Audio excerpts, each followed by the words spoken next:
दरम्यान राजकीय वैमनस्यातून राजकीय वैरातून आपल्यावर ही केस करण्यात आली होती। तुकाराम दिघोळे आणि आपलं राजकीय वैर होतं असं कोकाटे यांनी स्पष्ट केलंय। या शिक्षेला हायकोर्टामध्ये आव्हान देणार असल्याचं देखील त्यांनी म्हटलंय। हे प्रकरण मुळात 30 वर्षापूर्वीचं आहे। त्यामुळे आज झाले ज्यावेळेस मी राजकारणात जस्ट प्रवेश केला होता, मी त्यावेळेस आमदार सुद्धा होतो की नव्हतो मला माहित नाही। त्यामुळे तो काळ आणि आजचा काळामध्ये फरक आहे। त्याच्यानंतरच्या काळामध्ये दिघोळेंचे माझे संबंध सलोख्याचे पण निर्माण झाले, पण कायदेशीररित्या एखादी केस रजिस्टर झाल्यानंतर जो काही नियम असतो त्या नियमान्वये ती प्रोसेस होत असते। उशिरा प्रोसेस झाली, त्यामुळे आज निकाल लागलेला आहे। आज निकालामध्ये मेहरबान न्यायालयाने जो काही शिक्षा सुनावली त्या संदर्भात मी रितसर या ठिकाणी जामीन घेतलेला आहे आणि आपल्याला या ठिकाणी जाणार आहे। दरम्यान सहाय्यक सरकारी वकील पूनम घोडके यांनी याबाबत काय प्रतिक्रिया दिली आहे पाहूया।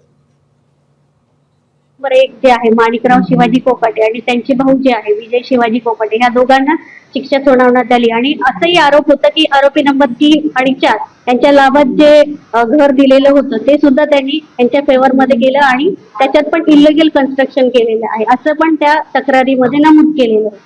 पण मग ही जी 3 आणि 4 नंबरचे आरोपी तर ते तिथे राहतात तर त्यांचं घर पण नाही, ते नाही राहत। हे 1 नंबरचे जे आहे ना हेच त्याचा उपभोग होतो माणिकराव। अच्छा, म्हणजे हे 4ही घर कोकडेंकडे, 4ही जे फ्लॅट्स आहेत चौघांना जे अलॉट झालेले आहेत शासनाकडून। म्हणजे त्या दोघांच्या नावावर यांनी फ्लॅट घेतली होती की काय ते बघा। एबीपी माझा, उघडा डोळे बघा नीट।